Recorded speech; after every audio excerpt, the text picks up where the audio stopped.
As we've already seen, John Sullivan was a master joke writer, heartstring puller and character creator. Oh, John Sullivan was just the best.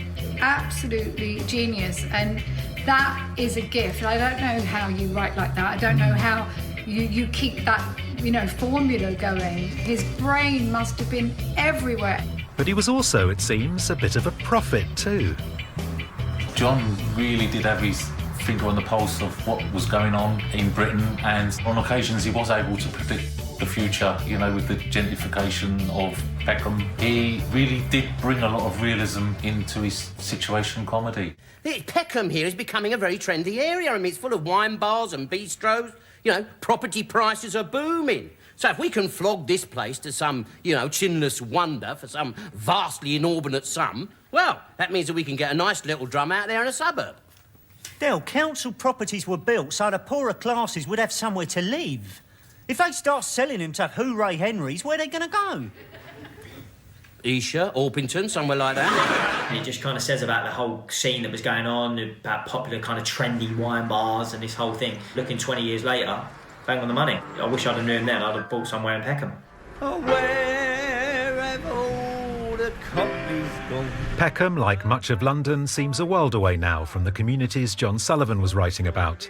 This was something that his son Jim and co-writer Paul Whitehouse explored further in the most recent incarnation of the Trotter world. The Where Have All the Companies Gone is actually Grandad's lament for what's gone already. It's 1989 we set the musical in, and things were beginning to change. It was an idea of just sort of an old guy at that point thinking, oh, London's changed for me, it's gone. My London has gone. The old Cockney hangouts are changing fast. Some went north, some went south, and a lot of them went to Kent. Oh! It was a really, really heartwarming show. I left the theatre, feeling great. John Sullivan had decided he wanted to write a musical about Only Fools. I think probably enough time had elapsed since the end of the TV series for him to want to do something different. But when John Sullivan passed away in 2011, the project was shelved for a few years, until his son Jim decided to take over where his father left off. I was very wary about taking it on because of the reputation of the show and the love and adoration that it has, and you don't want to get on the wrong side of that. We're gonna be all right. But of course, the legitimacy came from the fact that it was John's idea, John's project, and he'd written one song with Chas Hodges, which is the last song in the musical. We're gonna strike it rich.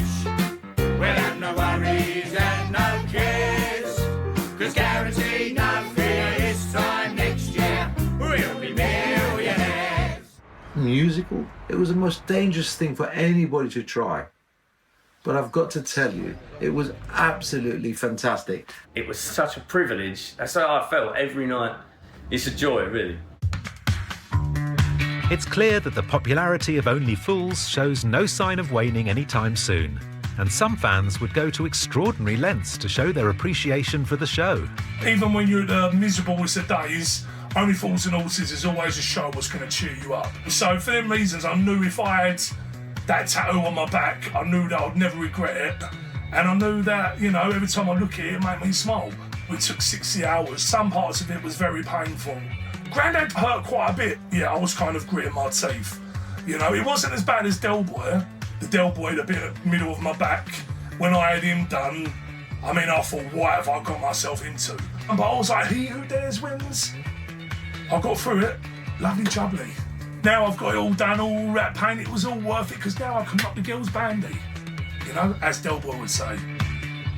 But if the ink is not your thing, there are other ways to express your love. I decided to build Only Fools and Horses themed narrowboat to give people a laugh and a smile.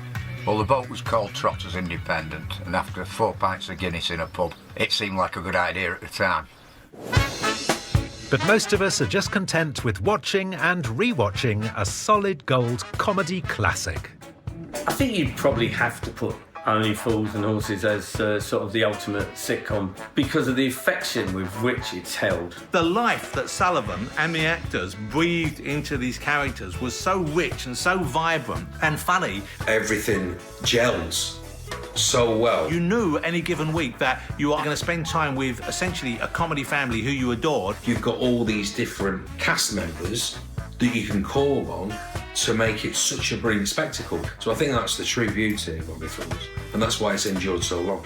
Only Fools and Horses was a timepiece, and it should be wrapped up in that time capsule and buried forever because it was so good. I think it's a real family show, and I think it's just got passed down through the generations, and long may that continue. I know when I have kids, it'll be the first thing that they'll be seeing. People will be laughing at John Sullivan's jokes and his writing way after all of us are long gone. We just were so happy to be together, working with these amazing scripts. We sat round and we laughed and we joked. It was work, and it was very hard work, but it wasn't really, in the end. And you look back now and go, how lucky we all were.